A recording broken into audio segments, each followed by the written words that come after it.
आज आइए हम आज्ञाकारिता की शक्ति शीर्षक उपदेश के साथ परमेश्वर की इच्छा का अध्ययन करें। बाइबल में आज्ञाकारिता की शक्ति के बारे में कई शिक्षाएं हैं जिनके बारे में पिता और माता ने हमें सिखाया है।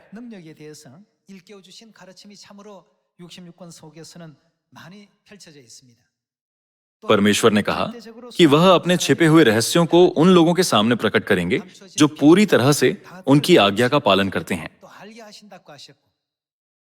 इसके अलावा परमेश्वर ने उन लोगों को पवित्र आत्मा देने का वादा किया जो उनकी आज्ञा का पालन करते हैं। इस प्रकार परमेश्वर के वचन की आज्ञाकारिता तभी संभव है जब परमेश्वर पर पूर्ण विश्वास हो।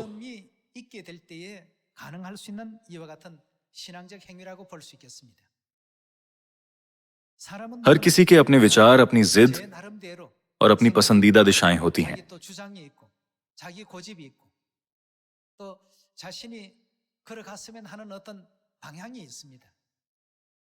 हालांकि हमें अपने हृदयों में यह अंकित करना चाहिए कि परमेश्वर भविष्य को देखने के बाद सभी दिशाएं देते हैं, और खुद से पूछें, हमें परमेश्वर की इच्छा के प्रति आज्ञाकारिता का जीवन क्यों जीना चाहिए। आज आइए हम बाइबल के माध्यम से इसका उत्तर खोजें।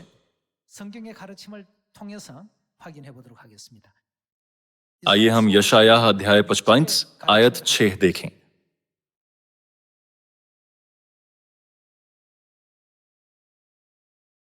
यशायाह अध्याय 55 आयत 6।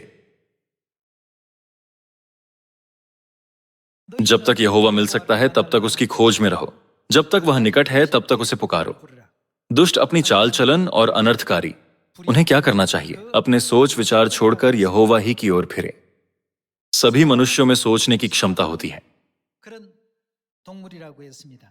हालांकि परमेश्वर के प्रति आज्ञाकारिता तभी प्राप्त की जा सकती है जब हम अपने विचारों को त्याग दें। यह केवल उन्हें त्यागने के बारे में नहीं है, हमें विश्वास के साथ ऐसा करना चाहिए। जब हमें परमेश्वर पर विश्वास होता है तब हम अपने आप को खाली कर सकते हैं, है ना? आइए हम आयत सावत देखें।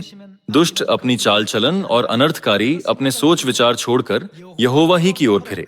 दूसरे शब्दों में परमेश्वर के पास लौटें, वह उस पर दया करेगा, वह हमारे परमेश्वर की ओर फिरे और वह पूरी रीति से उसको क्षमा करेगा।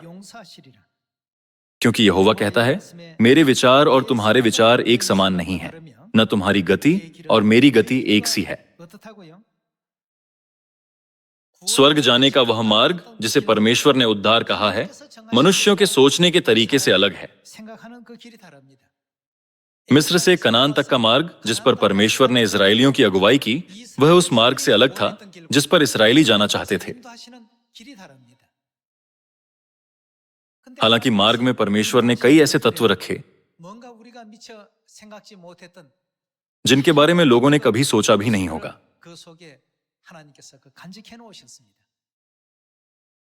इसी प्रकार चूंकि परमेश्वर स्वर्ग के मार्ग पर कहते हैं, मेरे विचार और तुम्हारे विचार एक समान नहीं हैं, न तुम्हारी गति और मेरी गति एक सी है, तब हमें क्या करना चाहिए?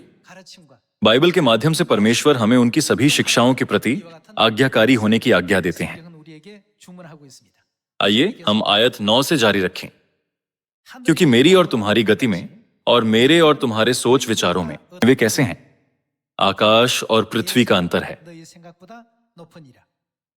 जिस प्रकार से वर्षा और हिम आकाश से गिरते हैं और वहां यूं ही लौट नहीं जाते, वरन भूमि पर पड़कर उपज उपजाते हैं, जिससे बोने वाले को बीज और खाने वाले को रोटी मिलती है, उसी प्रकार से मेरा वचन भी होगा जो मेरे मुख से निकलता है। वह व्यर्थ ठहर कर मेरे पास न लौटेगा, परंतु जो मेरी इच्छा है उसे क्या होगा? यह अवश्य से पूरा होगा। मेरे मुख से निकला हुआ मेरा वचन मेरी इच्छा पूरी करेगा, और जिस काम के लिए मैंने उसको भेजा है उसे वह सफल करेगा। बाइबल यही कहती है। चूंकि परमेश्वर कहते हैं, मेरे विचार तुम्हारे विचार नहीं हैं, हमें किसके विचारों का पालन करना चाहिए? और आमीन कहने वाले मन से हमें किसके निर्णयों का पालन करना चाहिए? कई बार ऐसा होता है जब परमेश्वर के विचार और हमारे विचार अलग होते हैं। जब भी ऐसा होता है, हमें अपने आप से पूछना चाहिए परमेश्वर इस बारे में क्या सोचते हैं, उनका उद्देश्य क्या है, परमेश्वर किसे सबसे मूल्यवान समझते हैं। आइए हम इसे हमेशा ध्यान में रखें और स्वर्ग के राज्य तक परमेश्वर का अनुसरण करें। यदि उन्हें कहा जाता कि वे अपने आप दूध और मधु से बहने वाली भूमि पर जाएं, तो उन्होंने जंगल का मार्ग नहीं चुना होता। वे एक नखलिस्तान से गए होते, जहां पानी और भोजन होता और जहां बहुत से लोग रहते।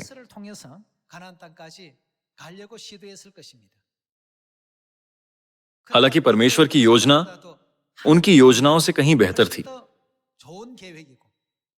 परमेश्वर के विचार मानव विचारों से कहीं अधिक उच्च स्तर पर हैं। ऐसा क्यों है? यदि हम यशायाह अध्याय 46 देखें, तब हम इसका उत्तर खोज सकते हैं। आइए हम यशायाह अध्याय 46 आयत 10 देखें।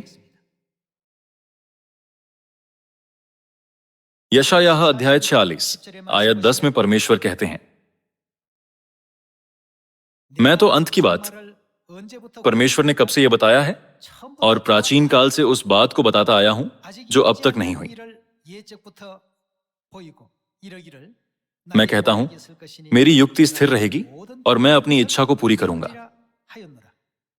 मैं पूर्व से एक उकाब पक्षी को, अर्थात दूर देश से, अपनी युक्ति के पूरा करने वाले पुरुष को बुलाता हूं। मैं ही ने यह बात कही है और उसे वो क्या करेंगे, पूरी भी करूंगा। मैंने ये विचार बांधा है और उसे सफल भी करूंगा। चूंकि परमेश्वर आदि से अंत देखते हैं, हमें उनका मार्गदर्शन प्राप्त करना चाहिए। जिस प्रक्रिया से हम गुजर रहे हैं उसमें ऐसा महसूस हो सकता है कि पानी और भोजन की कमी के कारण कोई आशा नहीं है, लेकिन परमेश्वर परिणाम को पहले से देखते हुए अपनी संतानों की अगुवाई करते हैं।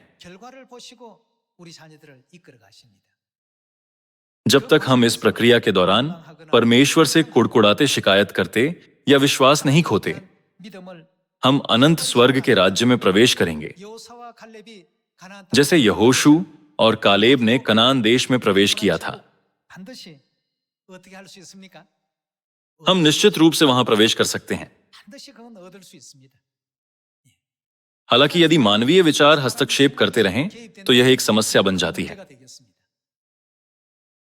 135,000 दुश्मन सैनिकों के खिलाफ लड़ने के लिए गिदोन के योद्धा संख्या में कम थे। परमेश्वर ने 32,000 सैनिकों में से 22,000 को वापस घर भेज दिया और केवल 10,000 ही बचे। आप इस विधि के बारे में क्या सोचते हैं? यदि हम केवल परमेश्वर का पालन करें तो हम विजय प्राप्त कर सकते हैं। क्या होगा यदि गिदोन ने यह कहा होता, परमेश्वर, यह बिल्कुल असंभव है, हमारे 32,000 सैनिकों के साथ भी हम पर्याप्त नहीं हैं। इसके बजाय कृपया हमें और सैनिक दें। सभी ने स्वाभाविक रूप से इसके लिए कहा होता। हालांकि परमेश्वर ने कहा 22,000 लोगों को वापस भेज दो। जो डरते हैं, मुझे उनकी जरूरत नहीं है। मैं इस सेना का नियंत्रण कर रहा हूं और इसका नेतृत्व कर रहा हूं। उन्हें वापस भेज दो जो मुझ पर विश्वास नहीं करते हैं और भय से कांपते हैं। 22,000 को वापस भेजा गया। लगभग 10,000 लोग जिनमें दृढ़ विश्वास था शेष रह गए। 10,000 लोगों के साथ भी वह विभिन्न रणनीतियों को तैयार कर सकते थे, लेकिन परमेश्वर ने कहा यह बहुत अधिक है, संख्या कम करो।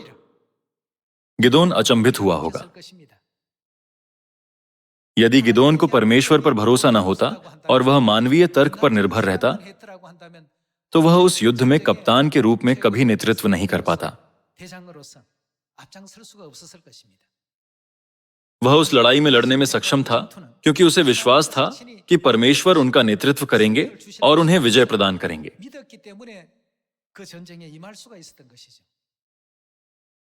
उन्हें पानी के पास ले जाओ और उन्हें भरपेट पानी पीने दो। 10,000 लोगों ने पानी पिया। परमेश्वर ने देखा कि कौन झुक जाएगा और कौन अंत तक रहेगा। और कहा, मुझे इस युद्ध के लिए केवल 300 पुरुषों की आवश्यकता है। सिर्फ 300 सैनिकों के साथ 145,000 दुश्मन के सैनिकों को हराना बहुत मुश्किल है। यह आधुनिक युद्धों के विपरीत था, जो सामूहिक विनाश के हथियारों का उपयोग करते हैं। ताकत बनाम ताकत की लड़ाई के पुराने दिनों में इसकी कल्पना करना असंभव था। कृपया गिदोन की आज्ञाकारिता की शक्ति के बारे में सोचें। 9,700 को घर वापस भेजकर और केवल 300 को रखना।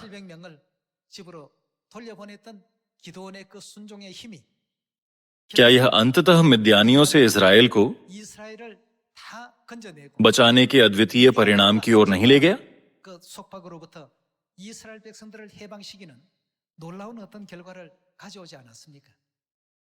सभी लोगों आज्ञाकारिता की शक्ति हमेशा एक अच्छे परिणाम की ओर ले जाती है। यह इसलिए है क्योंकि परमेश्वर परिणाम देखते हैं और उसके अनुसार प्रत्येक कार्य करते हैं। परमेश्वर हमारे भविष्य को देखते हैं, जबकि हम केवल वर्तमान को देखते हैं।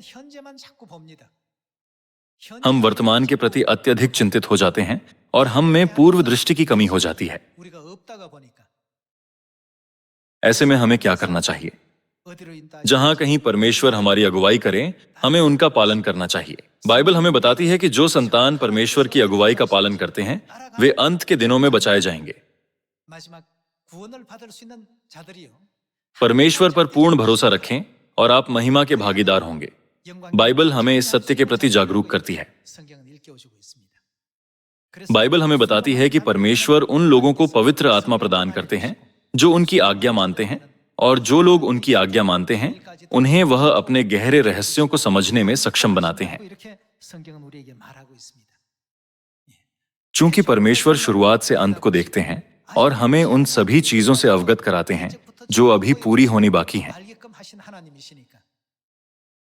इसलिए हमें परमेश्वर के निर्णयों पर पूरी तरह से विश्वास करना चाहिए, है ना? इसलिए आज्ञाकारिता में परमेश्वर अद्भुत कार्य करते हैं।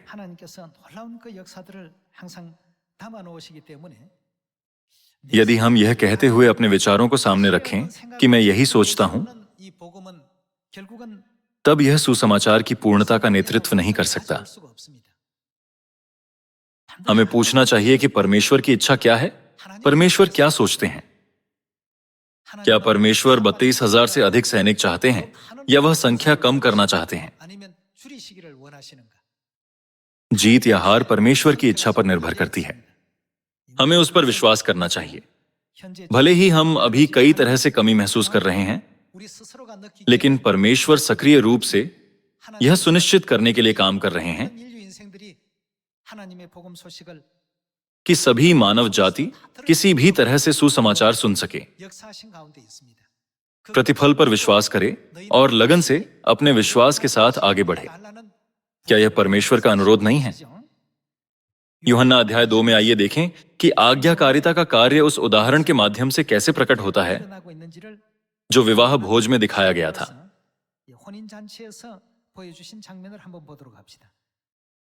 आइए यूहन्ना अध्याय 2 पर एक नजर डालें।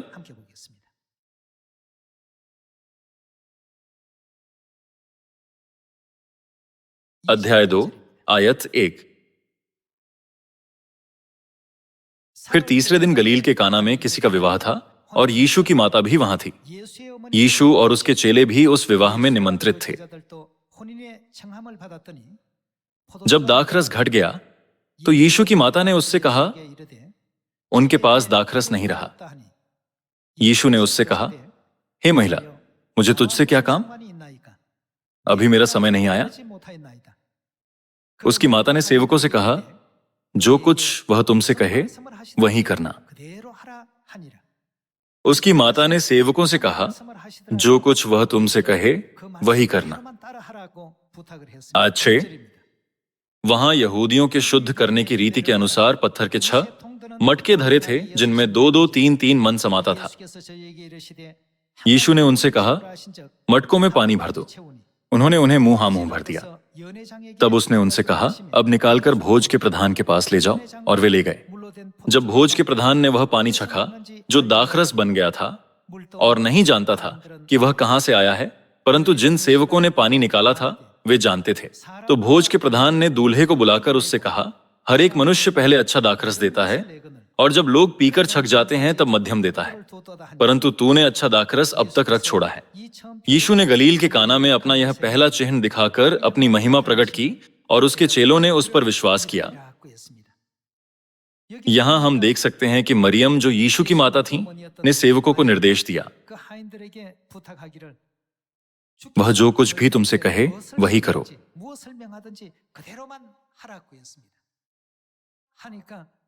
उनके वचन के प्रति आज्ञाकारिता के परिणाम स्वरूप उन्होंने पानी को दाखमधु में बदलने के परमेश्वर के चमत्कारिक कार्य को देखा। इसके कई पहलू हैं। आज्ञाकारिता की शक्ति पतरस के इतिहास और चेलों की सेवकाई में देखी जा सकती है।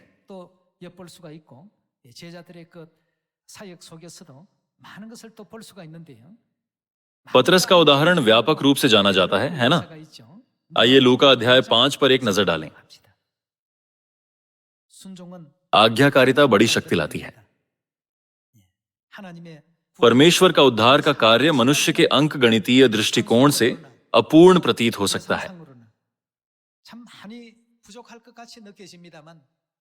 हालांकि यदि परमेश्वर घोषणा करते हैं कि यह सुसमाचार विश्व को सुनाया जाएगा, तब यह निश्चित रूप से किया जाएगा।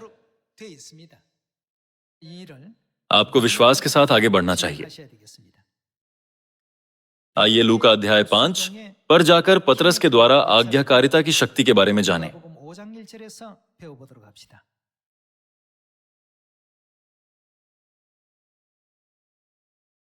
अध्याय 5 आयत 1।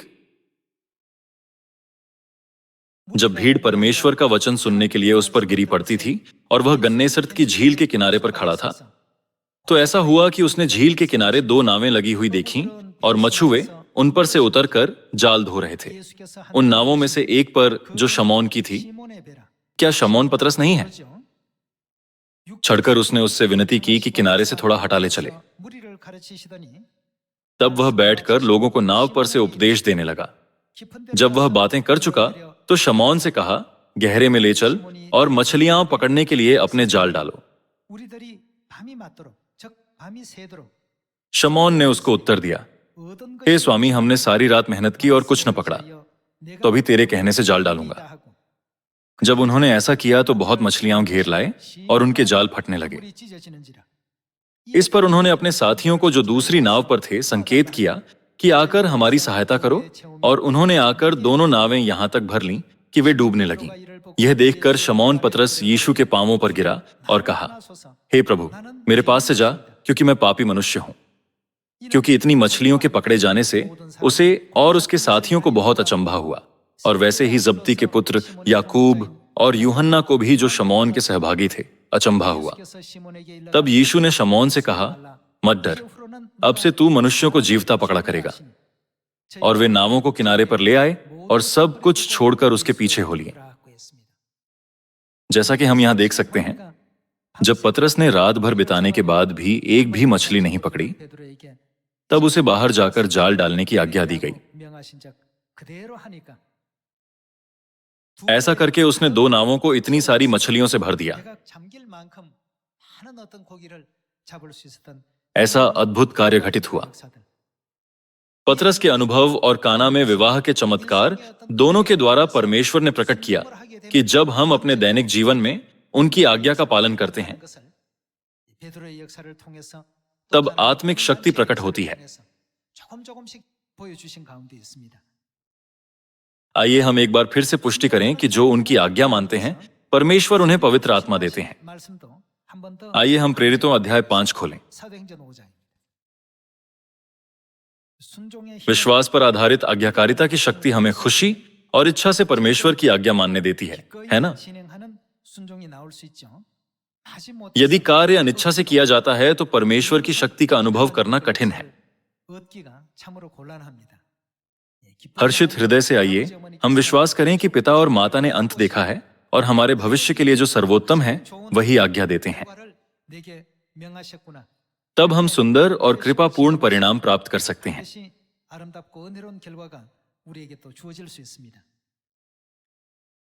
आइए हम प्रेरितों अध्याय 5 आयत 28 पर एक नजर डालें।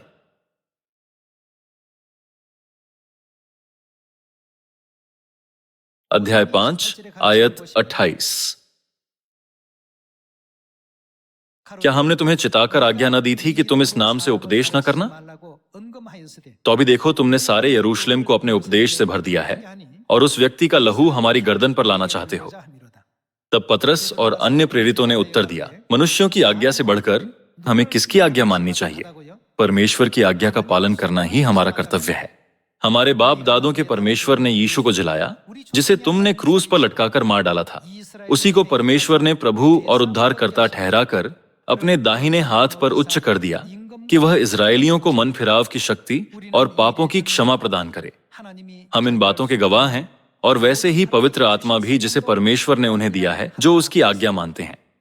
यहाँ आयत 38 में परमेश्वर उन्हें क्या देते हैं जो उनकी आज्ञा मानते हैं? पवित्र आत्मा किसी को नहीं बल्कि उन्हें दिया जाता है जो परमेश्वर की सभी शिक्षाओं का पालन करते हैं।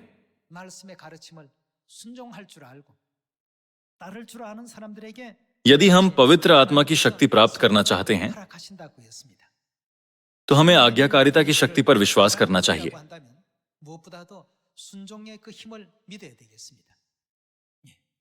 परमेश्वर हमारे भविष्य को देखते हैं, आदि और अंत को जानते हैं और सब कुछ संचालित करते हैं।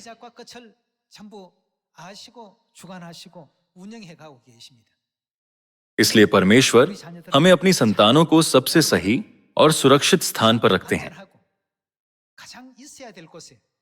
व्यवस्था विवरण अध्याय 8 और अध्याय 28 में परमेश्वर हमें कभी कभी भूखा बनाते हैं और कभी कभी नम्र करते हैं।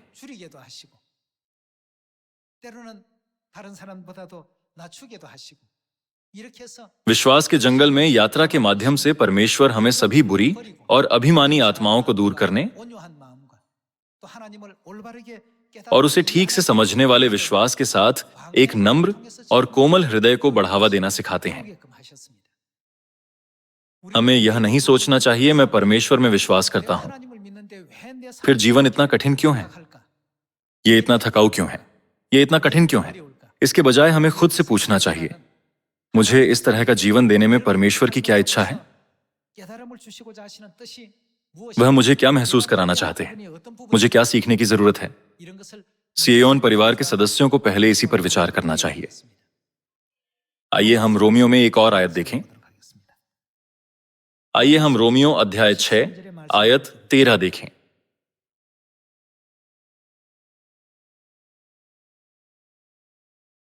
रोमियो अध्याय 6 आयत 13। और न अपने अंगों को अधर्म के हथियार होने के लिए पाप को सौंपो, पर अपने आप को मरे हुओं में से जी उठा हुआ जानकर परमेश्वर को सौंपो, और अपने अंगों को धार्मिकता के हथियार होने के लिए परमेश्वर को सौंपो। हमें अपना संपूर्ण शरीर, मन और आत्मा धार्मिकता के एक उपकरण के रूप में परमेश्वर को समर्पित करना चाहिए। आइए हम आयत 14 देखें। तब तुम पर पाप की प्रभुता न होगी, क्योंकि तुम व्यवस्था के अधीन नहीं वरन अनुग्रह के अधीन हो।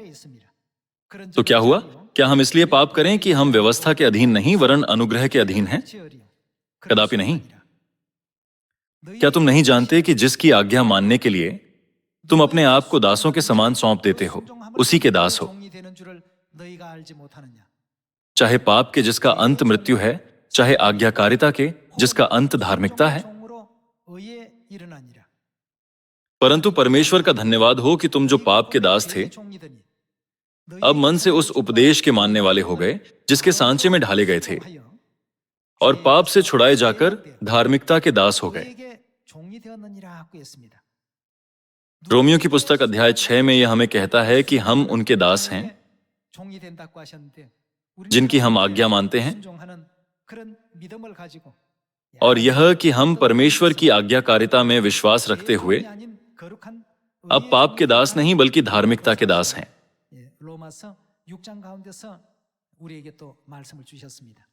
इसलिए बाइबल बताती है कि भले ही हम कभी पाप के दास थे, लेकिन परमेश्वर ने हमें धार्मिकता के द्वारा पाप से मुक्त कर दिया है।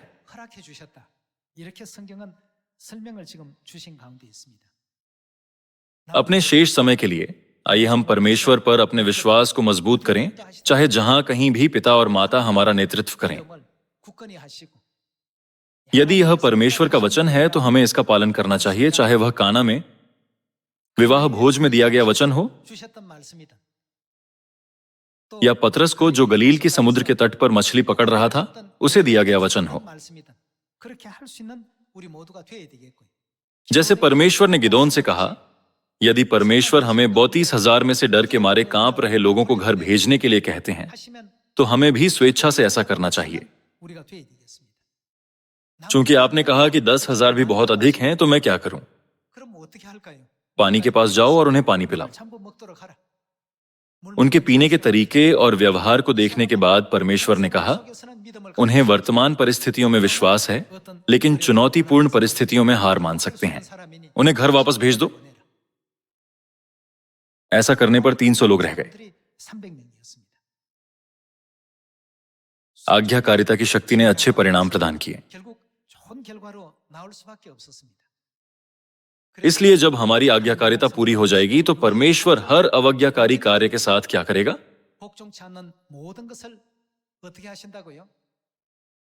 वह उन्हें दंड देंगे। चूंकि हमारी आज्ञाकारिता अभी भी परमेश्वर की दृष्टि में अपरिष्कृत और अधूरी प्रतीत होती है, इसलिए परमेश्वर ने अभी तक अवज्ञा करने वालों का न्याय नहीं किया है। इसका मतलब है कि परमेश्वर के दृष्टिकोण से हमारी आज्ञाकारिता में अभी भी बहुत कुछ सुधार करना बाकी है।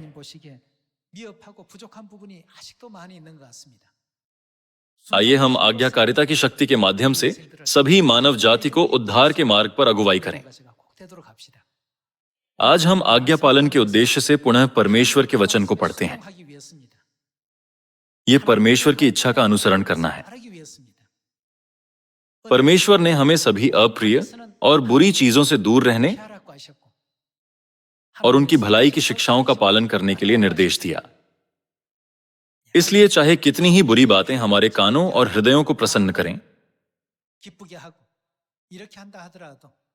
जब परमेश्वर कहते हैं उन्हें त्याग दो, तब हमें उन्हें त्याग देना चाहिए। क्या यह अय्यूब अध्याय 22 में नहीं लिखा है? तू अपनी अनमोल वस्तुओं को धूल पर, वरन ओपीर का कुंदन भी नालों के पत्थरों में डाल दे। यह लिखा है, अपने खजाने को धूल में फेंक दो और तब परमेश्वर तुम्हारा खजाना होंगे। हम अभी भी चीजों को पकड़े हुए हो सकते हैं, यह सोचकर कम से कम इतना तो रखना ठीक रहेगा।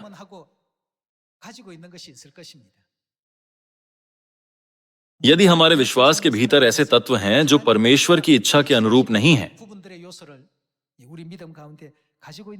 तो आइए हम उन्हें फेंक दें, ताकि परमेश्वर की परिपूर्ण आत्मा हमारी आत्माओं को ढंक सके।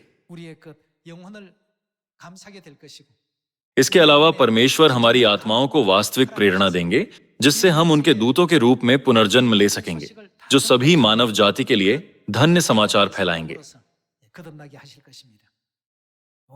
पूरी बाइबल में अब्राहम,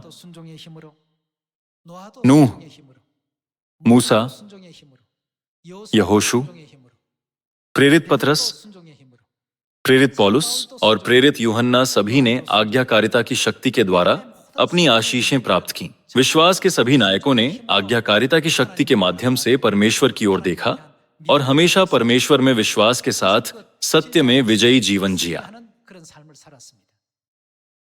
यह सब इसलिए था क्योंकि वे परमेश्वर पर विश्वास करते थे, जो आदि से अंत को जानते हैं। मुझे आशा है कि सिय्योन की सभी संतानें स्वर्गीय पिता आन सांग होंग और नई यरूशलेम स्वर्गीय माता का पालन करेंगी, जो हमें उद्धार देने के लिए इस पृथ्वी पर आए हैं। उनकी शिक्षाओं का पूरी तरह से पालन करते हुए आइए हम अपने सभी खोए हुए भाइयों और बहनों को खोजें और अपने स्वर्गीय घर लौटें। सबसे बढ़कर, चूंकि हम परमेश्वर के वचन के प्रति आज्ञाकारिता के मन से सुसमाचार का प्रचार कर रहे हैं, मुझे इसमें कोई संदेह नहीं है कि हम महान आशीषें प्राप्त करेंगे। सभी लोग पिता और माता के प्रेम और आशीर्वाद के अंतर्गत सुसमाचार का प्रचार करें। चूंकि परमेश्वर जिन्होंने कहा अपने जाल डालो, अब हमें प्रचार करो, ऐसी आज्ञा देते हैं, इसलिए आइए हम जोश से प्रचार करें। मैं यह कहते हुए कि सियोन परिवार के सभी सदस्य परमेश्वर के वचन की आज्ञाकारिता के द्वारा आनंद से भर जाएं और पवित्र आत्मा के अनुग्रहकारी परिणामों का आनंद लें। आपको अनेक सुंदर अनुभव प्राप्त हों। परमेश्वर हमेशा अपनी संतानों की सहायता करते हैं जो पिता और माता के पवित्र प्रेम को साझा करने का प्रयास करते हैं। ऐसा इसलिए है क्योंकि वे वचन का आज्ञा पालन कर रहे हैं। मैं यह कहते हुए कि आप यह विश्वास करते हुए कि परमेश्वर हमेशा हमारी सहायता करेंगे, वैश्विक गांव में सभी को सुंदर ढंग से सुसमाचार सुनाएंगे। आइए हम विश्वास करें कि पवित्र आत्मा आज्ञाकारी लोगों के साथ होता है। यह आशा करते हुए कि आपने बहुत अनुग्रह प्राप्त किया होगा, मैं इस उपदेश को समाप्त करना चाहूंगा। आपका धन्यवाद।